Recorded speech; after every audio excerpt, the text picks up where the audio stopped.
El título de esta plática se llama Tu ausencia en Navidad. Mi nombre es Cristina Guisa, tanatóloga. Desde hace 15 años acompaño a personas que quieren encontrar paz en su corazón. Y esta mañana quiero hablarte acerca del duelo. ¿Y qué es el duelo? Si has estado en las conversaciones anteriores, en las pláticas anteriores, pues hemos hablado mucho acerca de las fases del duelo. El duelo es un tiempo el cual necesita ser, la persona necesita el acompañamiento de su familia, necesita el apapacho y necesita el tiempo para dolerse por el fallecimiento de su ser amado. Por el duelo se transita, no se estaciona. Es una montaña rusa de emociones que las vamos a revisar. Y hay cosas que inciden mucho en el duelo, que es la exigencia exterior de amigos y familiares, pero también existe una exigencia interior. Celebrar la Navidad, y te voy a presentar una dinámica de homenaje y agradecimiento. Tenemos dos autores, quiero mencionar a dos autores que hablan mucho acerca de la tanatología. De hecho, Kubler-Ross es la fundadora, la creadora de la tanatología, y es a quien nosotros hacemos mayor referencia, y es como la plataforma principal que nosotros utilizamos debido a su gran experiencia y su involucramiento cuando ella tuvo la oportunidad de acompañar a personas enfermas con enfermedades terminales, así también como a la familia de estas personas enfermas. Y ella presenta 5 etapas del duelo, que son la negación, el enojo, la tristeza, la conciliación y finalmente la aceptación. Y William Border, que es un poco más reciente, presenta su postura como 4 tareas que el doliente por las debe elaborar. Te soy sincera, a mí los términos presentados por William Border no me gustan, porque para mí no significan tareas, pero tampoco significa etapas del duelo. Para mí, por la experiencia que tengo en clínica, son son momentos que la persona está viviendo, son sentimientos que tienen un inicio, pero que tienen también una finalización. ¿Por qué? Porque por el duelo se transita. No es un estado permanente de vida, como muchas veces he escuchado, he leído, he visto que me dicen, nunca voy a superar este dolor. Y entonces, de alguna manera, las personas se condicionan a vivir en el dolor y en el sufrimiento, no por el tiempo aceptado, que viene siendo entre 1 y 2 años, sino que hay personas que se extienden por muchísimo tiempo. Y déjame decirte que entiendo perfectamente cuando esto llega a pasar. ¿Por qué? Porque yo misma lo he compartido en todas mis presentaciones, en mis pláticas. Yo misma, hace muchos años, cuando murió mi madre, tuve un duelo muy complicado. Yo fui de esas personas que tardó años en sanar su corazón. Yo tardé 10 años. ¿Y qué quiere decir esto? Que en mi caso, como en el caso de muchas personas que ya llevan 3, 4, 5 años, es un duelo complicado, es un duelo ya patológico. Temas que no han sido resueltos, culpas que han arrastrado por mucho tiempo,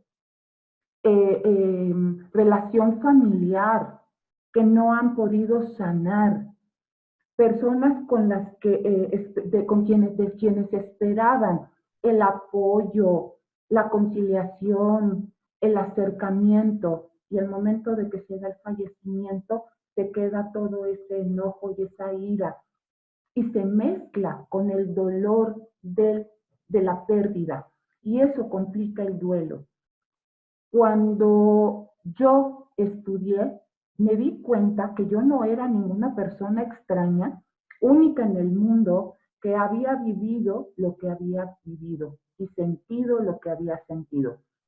Los libros me mostraron que había una respuesta a todo ese proceso, a todos esos años de arrastrar la vida y de no tener un sentido de vida, aunque era funcional, me imagino como todos ustedes. Hacen sus tareas, trabajan, atienden su hogar, pero está ese vacío profundo que oprime el corazón, que oprime el pecho y que no te deja vivir plenamente. Quiero decirte que si estás dentro del primer año de tu duelo, eso es normal. Pero si estamos hablando de 3 años y más, estamos hablando de un duelo complicado. Ahora bien, ¿cuál es esa montaña rusa de emociones? El duelo en ningún momento es lineal.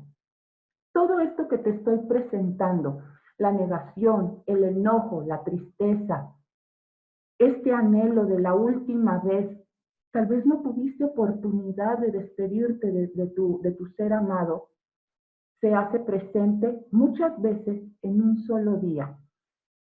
No puede ser posible, esto no lo puedo creer, seguramente es una pesadilla. ¿Y cómo te das cuenta que estás en negación? Cuando hablas de una persona como si estuviera viva. Y eso me pasó también. Es que a mi esposo le gustan los huevos con jamón, pero tu esposo tiene 3 meses que falleció. ¿Me explico?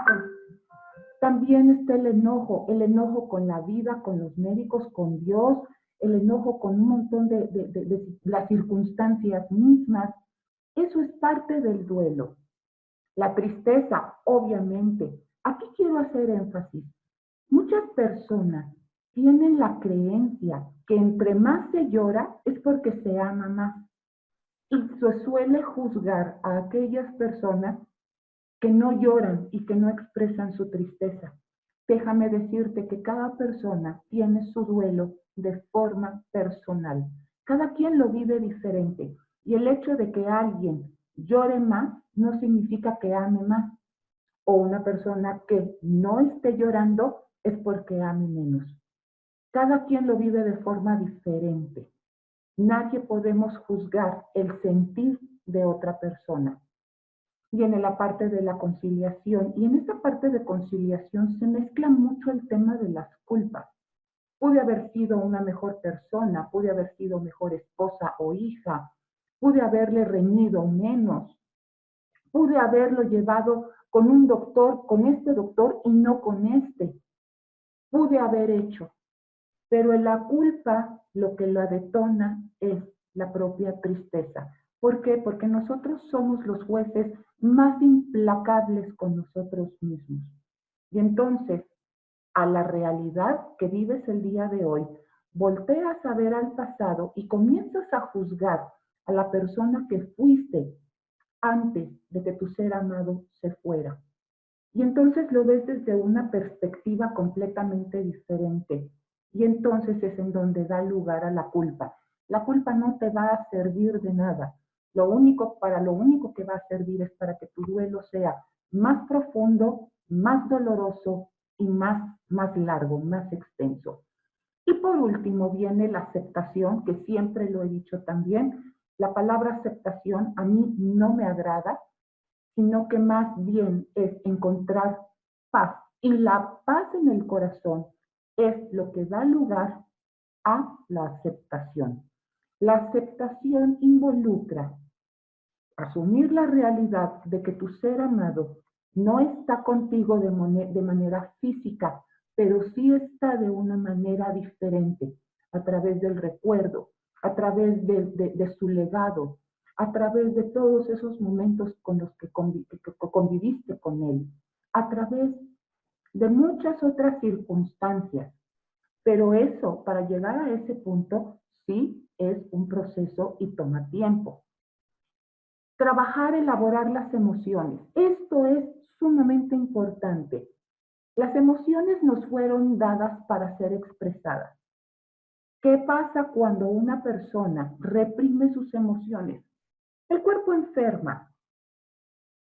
Emoción que no se deja fluir va a afectar el cuerpo. ¿Y cuáles son las enfermedades que más presencia tienen cuando las emociones están ahí sin poderlas trabajar?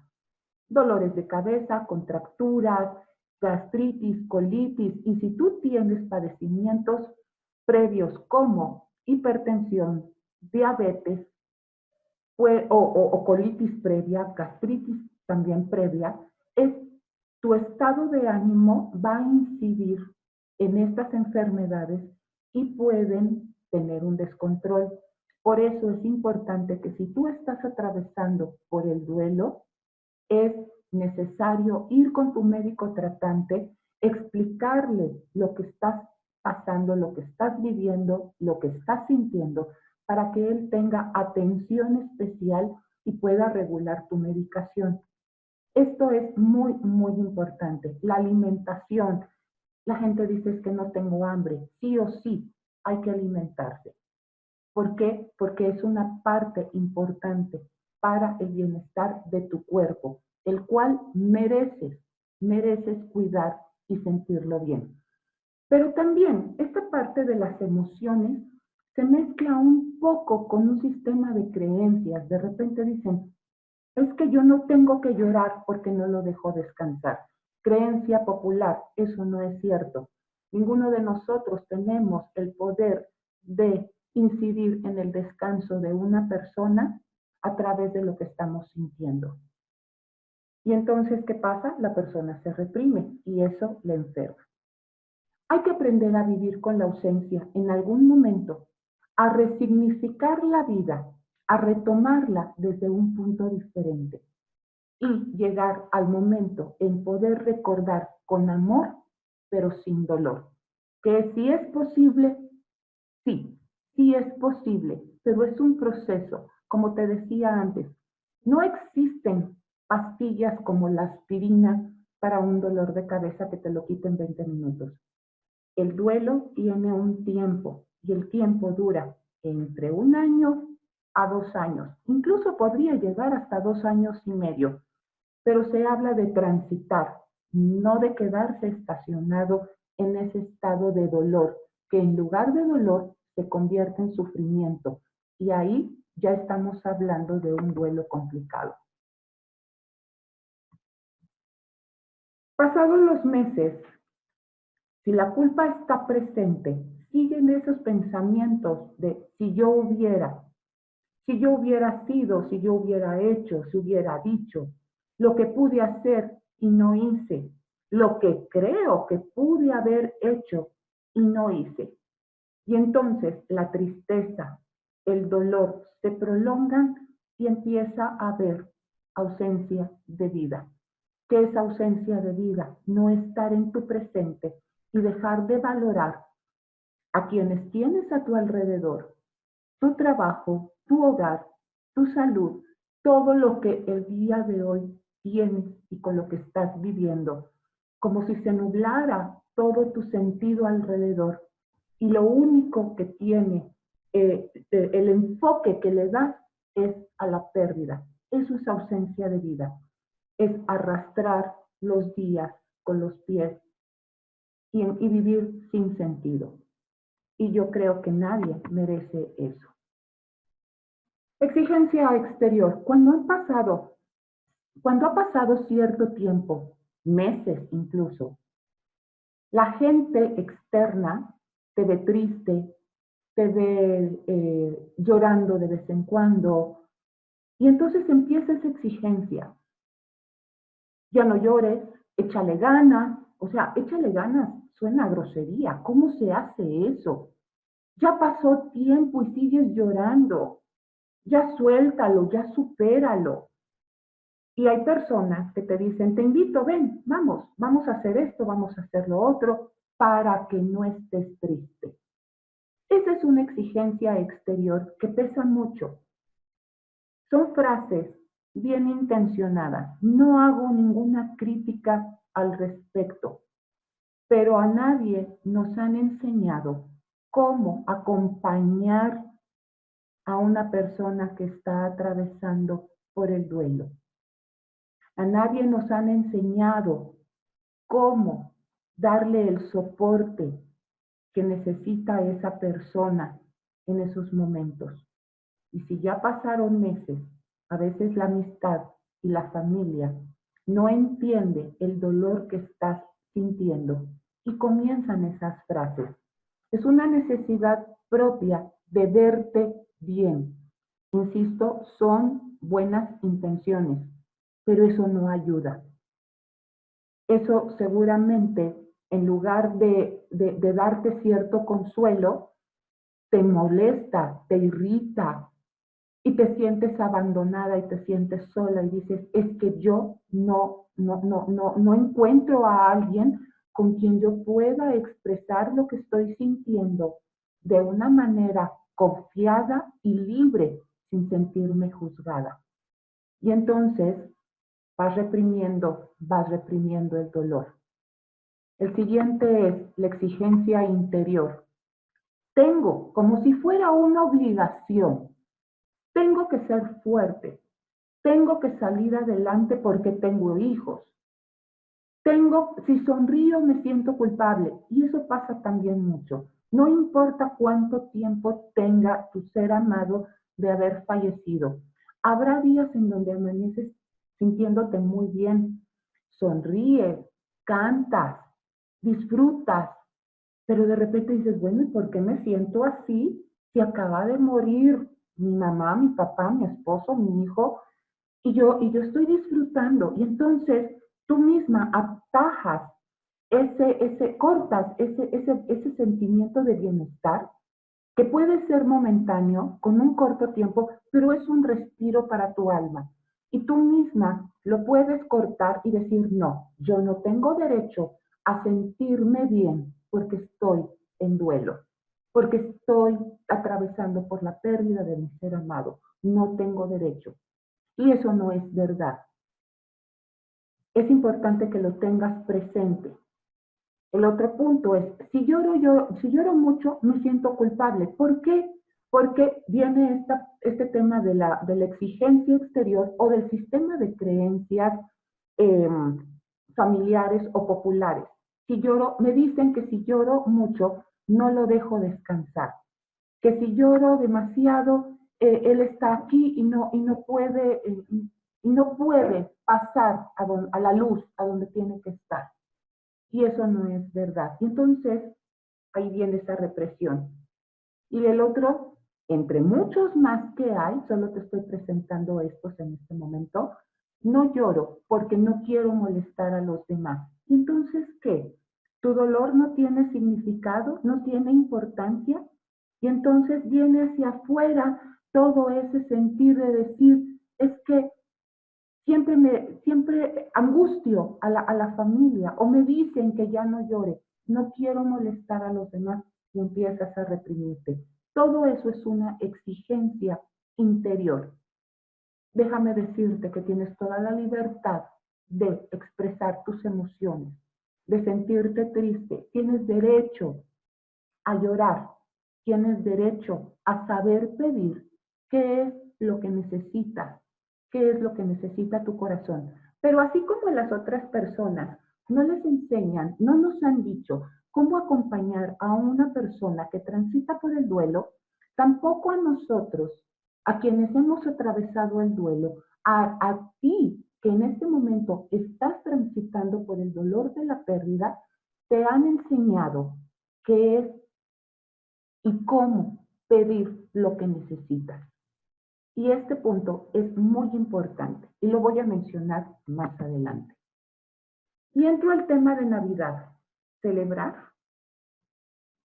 Navidad es una época de celebración familiar, religiosa. Tiene un tinte de nostalgia para muchas personas y en ese sentido también tiene mucho que ver los medios. Siempre toman un tinte tristón de repente. Pero para otras personas es una gran celebración. Los regalos, el árbol, las luces, la parte religiosa en donde, o de creencias, celebramos el nacimiento de Jesús, nuestro Señor y Salvador. Pero tú no tienes ganas de celebrar. Tú no tienes ganas de poner un árbol, no tienes ganas de estar en convivencia. Y desde ahora, días anteriores a la fecha, ya estás pensando cómo voy a sobrevivir a esa fecha.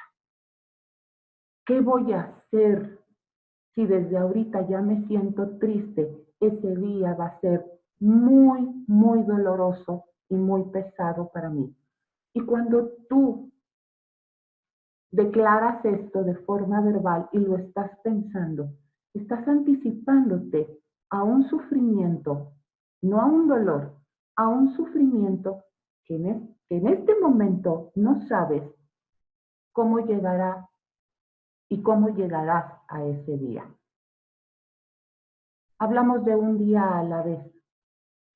Hablamos de un tiempo que, si bien es cierto, es muy sensible para todos. Una forma de cuidar tu corazón es no anticiparte creyendo, pensando en cómo te vas a sentir en ese día. ¿Qué hacer para tener un poco más de calma en esos días?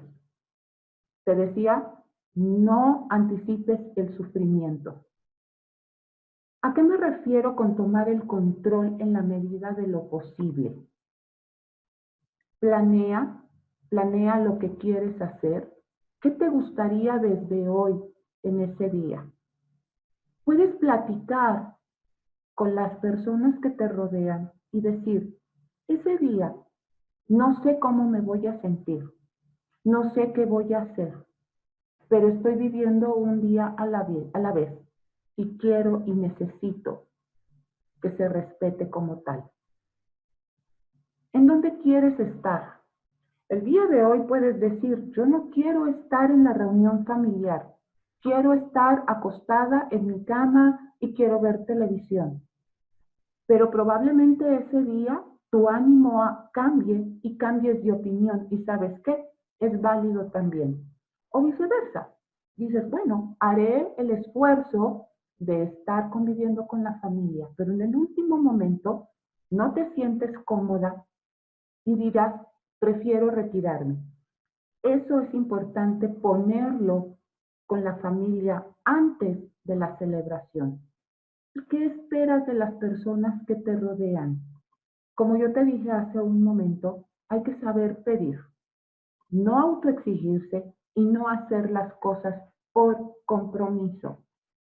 Cuando hablo de qué esperar de las personas que te rodean es, ¿qué esperarías? Comprensión, escucha y que no te juzguen. Pero para eso es importante que seas muy abierto y muy claro en lo que necesitas, que haya un entendimiento y una comprensión al momento de que tú dices, en este momento yo estoy pensando, estoy creyendo que ese día podré estar un momento, pero si me ves que me retiro, respeta el hecho de que yo me haya retirado de la reunión. No pido juicio, pido comprensión. ¿Habrá alguien en tu familia con quien te sientas más confiada, más cómoda? Entonces puedes acercarte con esa persona y platicar con ella, incluso que te acompañe en ese momento de crisis, en ese momento de llanto, en donde necesitarás tal vez, esa mano, que te acompañe, que te dé el apoyo y tal vez solamente en silencio. La autoexigencia no es momento para autoexigirse, no es momento para decir, tengo que hacer las cosas.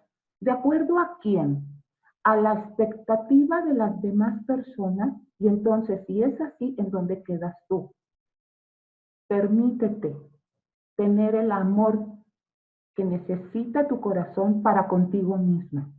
Permítete tener la comprensión que tu corazón necesita para contigo misma y no hacer las cosas por compromiso y cerrar tus oídos y no engancharte con los comentarios que otras personas pudieran hacer al respecto, porque eso en lugar de ayudarte te va a lastimar y te vas a sentir más sola. Eso es muy importante. Ahora, quiero presentarte una alternativa que te recomiendo para que puedas tener un momento de homenaje y de agradecimiento a este ser amado que ya no está presente. Esta actividad la puedes llevar a cabo en dos momentos.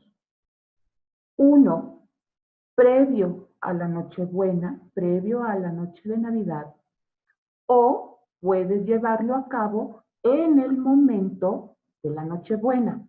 Eso lo dejo a tu elección.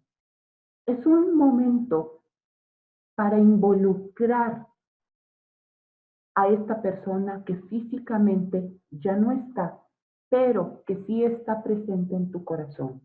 Es un tiempo dedicado para honrar la memoria y agradecer a esta persona, y es un tiempo especial para convivir con tu familia.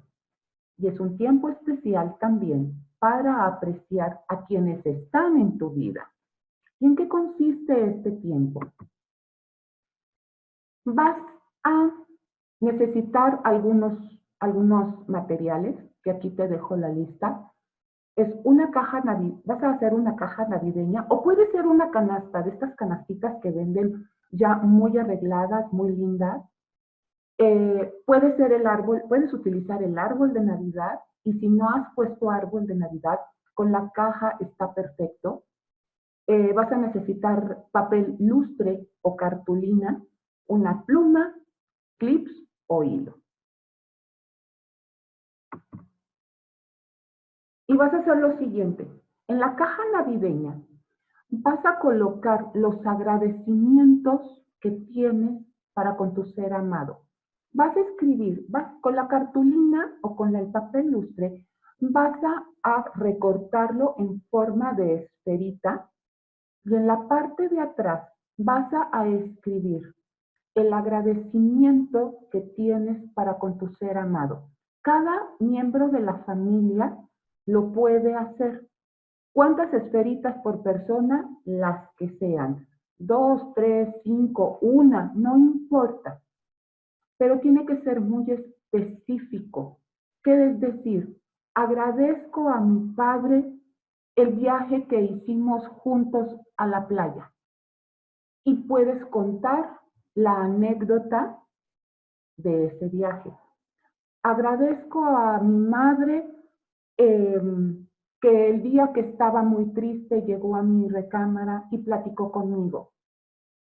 Y lo escribes y puedes contar la anécdota. ¿Cuál es el significado, el objetivo de esto? Honrar la memoria y también el homenaje y el agradecimiento al legado. Agradezco que mi padre me enseñó el valor del trabajo.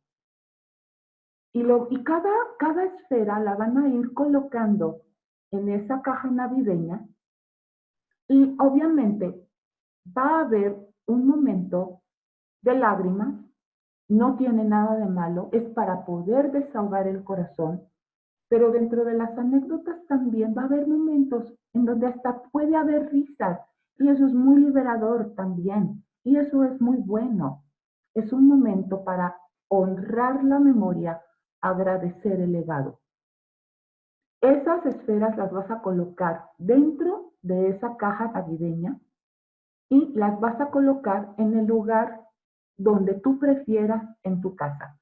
Puede ser al lado del árbol, o puede ser, la otra propuesta es ponerlas en el arbolito, aunque yo te recomiendo más que sea dentro de esa caja o de esa canastita.